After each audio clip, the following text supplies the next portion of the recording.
जगत में प्रत्येक व्यक्ति को किसी ना किसी प्रकार की निर्बलता अवश्य होती है। जैसे कोई बहुत तेजी से दौड़ नहीं पाता तो कोई अधिक भार नहीं उठा पाता, कोई असाध्य रोग से पीड़ित रहता है तो कोई पढ़े हुए पाठों को स्मरण में नहीं रख पाता। ऐसे अनेकों उदाहरण और भी हैं। क्या आप किसी ऐसे व्यक्ति को जानते हैं जिसे सब कुछ प्राप्त हो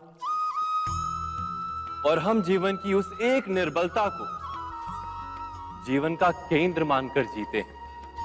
इस कारणवश हृदय में दुख और असंतोष रहता है सदा। निर्बलता मनुष्य को जन्म से अथवा संजोग से प्राप्त होती है, किंतु उस निर्बलता को मनुष्य का मन अपनी मर्यादा बना लेता है।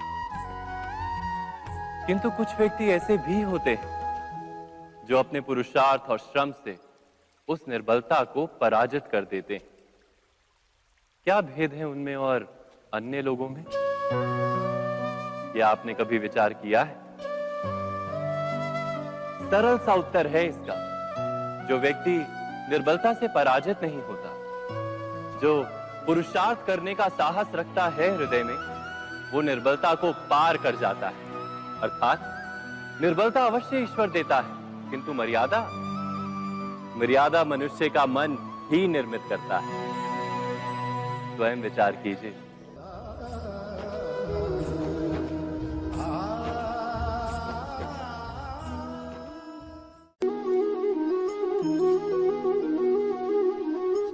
भविष्य का दूसरा नाम है संघर्ष। हृदय में आज इच्छा होती है और यदि पूर्ण नहीं हो पाती तो हृदय भविष्य की योजना बनाता है। भविष्य में इच्छा पूर्ण होगी ऐसी कल्पना करता रहता है, किंतु जीवन ना तो भविष्य में है ना अतीत में। जीवन तो इस क्षण का नाम है, अर्थात इस क्षण का अनुभव ही जीवन का अनुभव। पर हम ये जानते हुए भी इतना सा सत्य समझ नहीं पाते। या तो हम बीते हुए समय के स्मरणों को घेर कर बैठे रहते, या फिर आने वाले समय के लिए हम योजनाएं बनाते रहते हैं और जीवन जीवन बीत जाता है।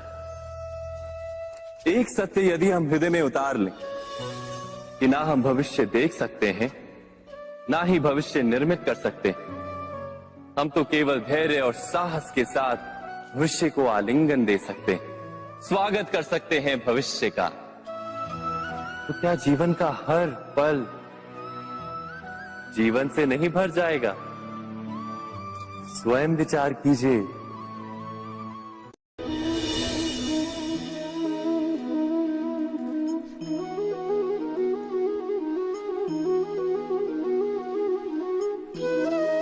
ज्ञान प्राप्ति सदा ही समर्पण से होती है, ये हम सब जानते हैं। किंतु समर्पण का वास्तविक महत्व क्या है? क्या हमने कभी विचार किया? मनुष्य का मन सदा ही ज्ञान प्राप्ति में विभिन्न बाधाओं को उत्पन्न करता है।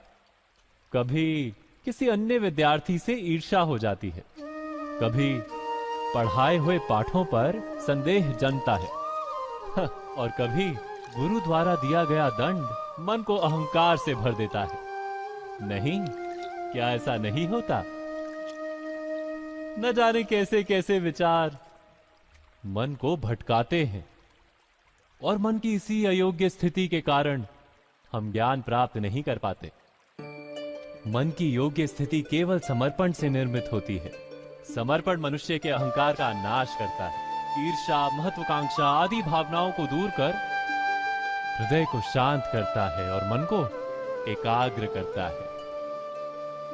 वास्तव में ईश्वर की सृष्टि में ना ज्ञान की मर्यादा है, ना ज्ञानियों की। गुरु दत्तात्रेय ने तो गाय और श्वान से भी ज्ञान प्राप्त कर लिया था। अर्थात विषय ब्रह्म ज्ञान का हो या जीवन के ज्ञान का या गुरुकुल में प्राप्त होने वाले ज्ञान का, उसकी प्राप्ति के लिए गुरु से अधिक महत्व है उस गुरु के प्रति हमारा समर्पण। क्या यह सत्य नहीं?